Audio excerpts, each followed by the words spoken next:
Hi, I'm Don. Welcome to my studio. Today's video is sponsored by grinninggod.com. Today we paint these Dune-inspired models by grinninggod. So we're painting dark gray or black armor, which is a bit of NMM2, and I'm going to share with you and show you how I do edge highlights. The models will be mostly gray, so we get our gray paints, our glaze medium, and of course our thinner, and our highlight paints.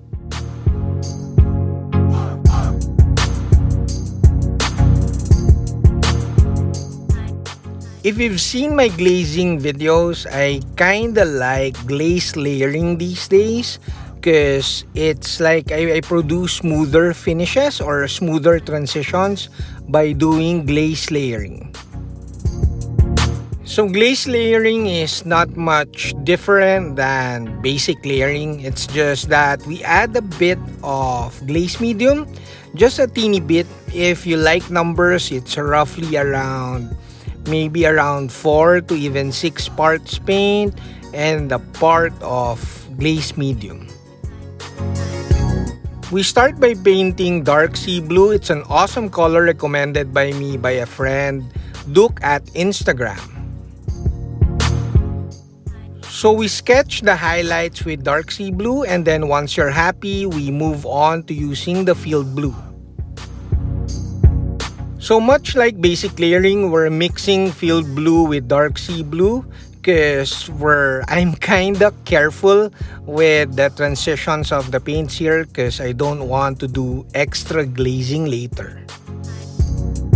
Since we only mix a little bit of glaze medium here, it's still advisable to mix the previous paint with the current paint so that we really create a nice smooth transition in between the colors.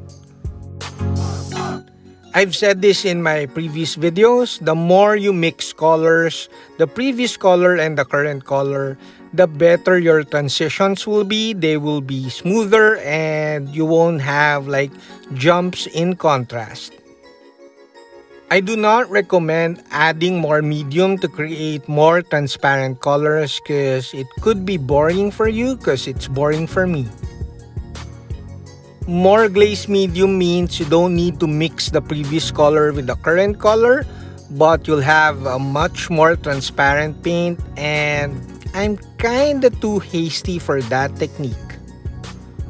But if you're going for a super smooth blending, I would recommend around 2 parts paint and 1 part glaze medium, and then you layer those successively or you build up really thin layers so that you'll have a really smooth transition.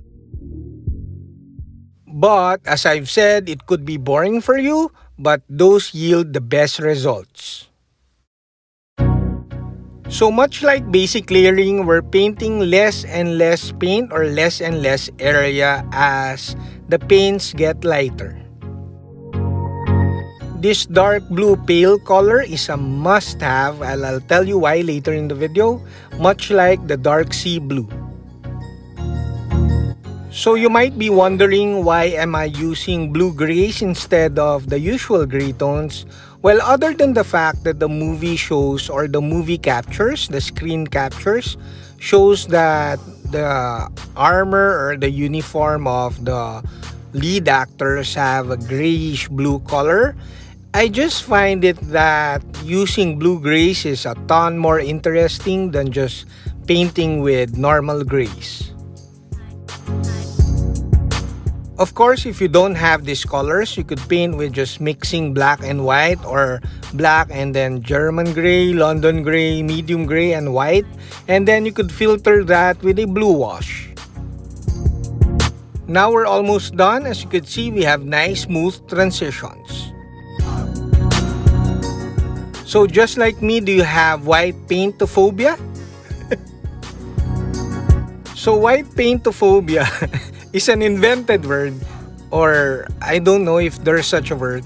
So basically, it's being scared of using extreme highlights or using white for extreme highlights. Personally, I still highly recommend that you use white for extreme highlights. So the trick with edge highlighting and doing this extreme highlights is to have the perfect mix of water and paint so that you have a consistency wherein you could draw really fine lines. And the key to having a good model to a great model is having really fine details and fine highlights. So I highly recommend you add a bit of glaze medium when mixing for edge highlighting and extreme highlights.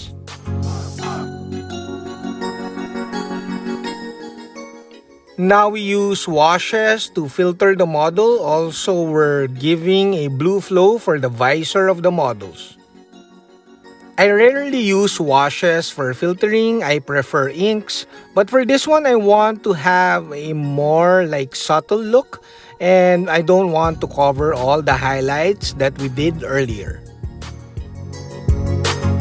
You have to clean up all the pooling of the washes though, especially along the crevices, because once those dry, those will look really cloudy and fugly. The blue flow we thinned just with water and then we applied in 2 thin coats.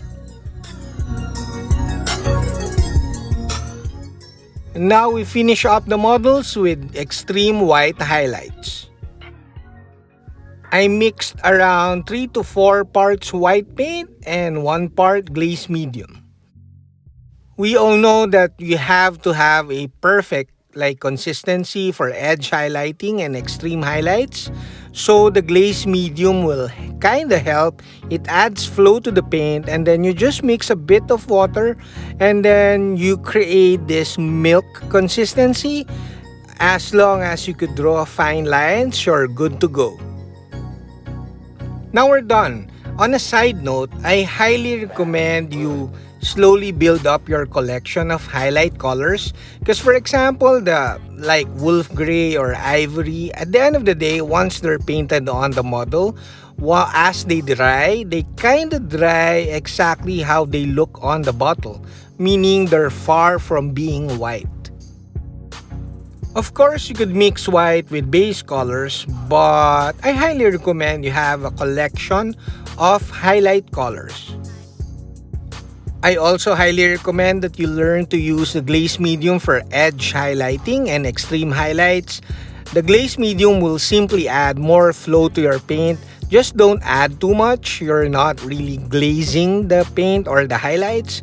You just need to add flow, so just mix a bit of glaze medium when doing edge highlighting. By a bit, I mean around 4 to even 6 parts paint and 1 part glaze medium. Also, I hope the video showed you that glaze layering is very easy. You just need to add a bit of glaze medium and then your transitions on the model will be smoother and very easy to do.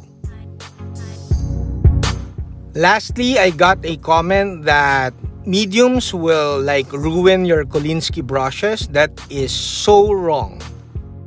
Paints are technically binder plus pigment and mediums are basically the binder minus the pigments. That's it, we're done. I hope you liked the video. Do like, comment, subscribe, and consider joining the channel so that you'll be part of our Discord community. Saludos!